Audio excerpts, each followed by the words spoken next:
You are watching Hot Springs Village Venues. Hello and welcome back to a special episode of Hot Springs Village Venues. We have a unique and special guest back this week, I believe, and he's got four legs and a cold nose. Dr. Bob, tell us a little bit more about your little guest you brought with us today. Okay, I thought you were describing me at the beginning there. You don't have a cold nose. I just have two legs. Okay. Two legs. Now this is Lucky Jack.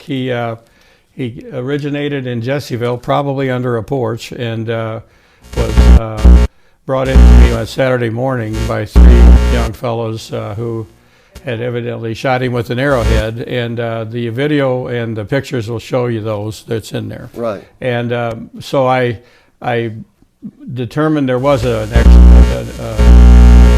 arrowhead in his head, and I've treated him for all of his other conditions and contacted LSU, and it took about 2 months to get him in physical shape to go for the surgery, which was successful.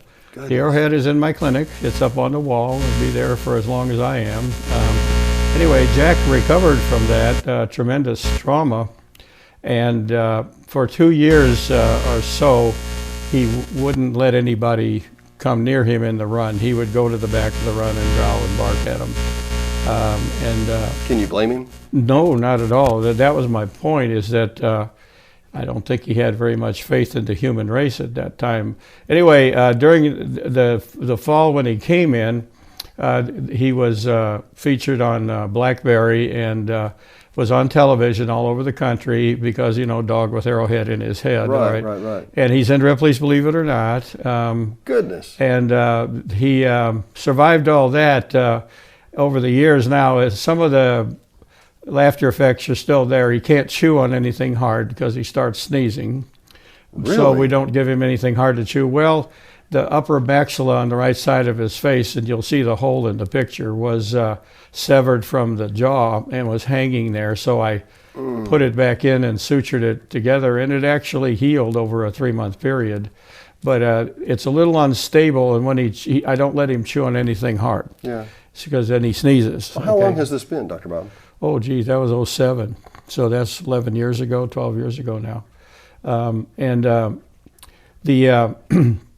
The main thing that I noticed over this period of time, I mean, he really had a lot of followers. He had over 1,000 followers nationwide, and we created a fund in his name and collected a substantial amount of money from people all the way from a soldier in Afghanistan and a soldier in Iraq to grade school classes in Texas who donated money. And the money went into a fund, not so much for him because he was all finished, but we used the money for veterans.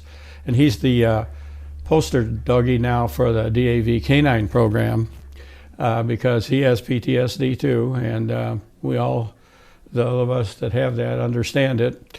But he has his moments, but he's doing fine. He's in his 13th year, the best I can determine, and is doing fine. But the major thing I wanted to mention was that I've talked about unconditional love before with doggies, and Jack was, like I said, really mad at the world for about 2 years, but in the last 2 years now, he's become a touchy-feely, friendly doggy. I mean, he walked up to you. Yeah, he was very and friendly. I mean, you don't look too refutable, but you know.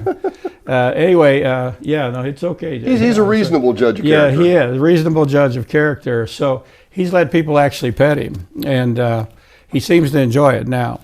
So here's the motto, ladies and gentlemen. It's called unconditional love, and doggies have it for you whether you kick them, beat them, or mistreat them, or whatever, and they'll just keep coming back for more. And I guess they're sent here for that example for us, because we humans have a very difficult time with unconditional love. Very difficult time. Seem to, yeah. So that's what he's doing now, and he started a program called the DAV Canine Project. There'll be a card that'll show you where it is and that. And my goal is to reach 20,000 veterans before they take their lives. Now, I've taken Jack to seminars and presentations. He's going to the Eastern Star soiree in November, and we're going to put a presentation there. I've actually gone to the AVMA convention and been invited to speak there and did.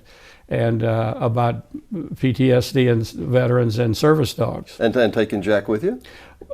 I didn't take him to D.C. He doesn't like planes. I can understand that, yeah. But I did. But I take him locally. Okay, and he just gets in the car and goes in the back and goes to sleep, don't you?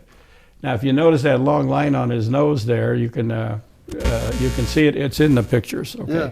That's where they opened up his nose and took the arrowhead out. Goodness, So anybody that's interested can come and see Jack's arrowhead. It's on the wall in my clinic. In any event, he's become a very nice fellow and very friendly to everybody, and takes life very simply now. He has a bed in the kitchen where he sleeps at night so he can protect me in my bedroom. And So now this is your personal dog. And well, I'm his personal human. It's kind of hard to say that because I had a lot of offers from people to come to adopt him, but Sure. I thought it over and I didn't think it would be a good idea in the long run. Well, because he does have some, he has reoccurring issues. I mean, he has. Well, he things- does, and we're doing fine, and we're getting along just fine. And he has his favorite meals that I give him now. I don't spoil him because I know better, but he's had a nice life, and the clinic and the property around it is his personal domain, his and domicile. yes, it is, and people get all upset when he runs out the front door, but they don't understand it. I told him not to leave, so he doesn't. Well, I tell you what, we're going to be back in just a minute with more of Hot Springs Village Venues. We're going to take a break with Jack, and we'll learn more about the Disabled Veterans PTSD program that we're working on with service dogs. So thank you so much, and we'll be right back. Thank you for watching Hot Springs Village Venues. Please stay tuned and follow us on Facebook to see the next episode.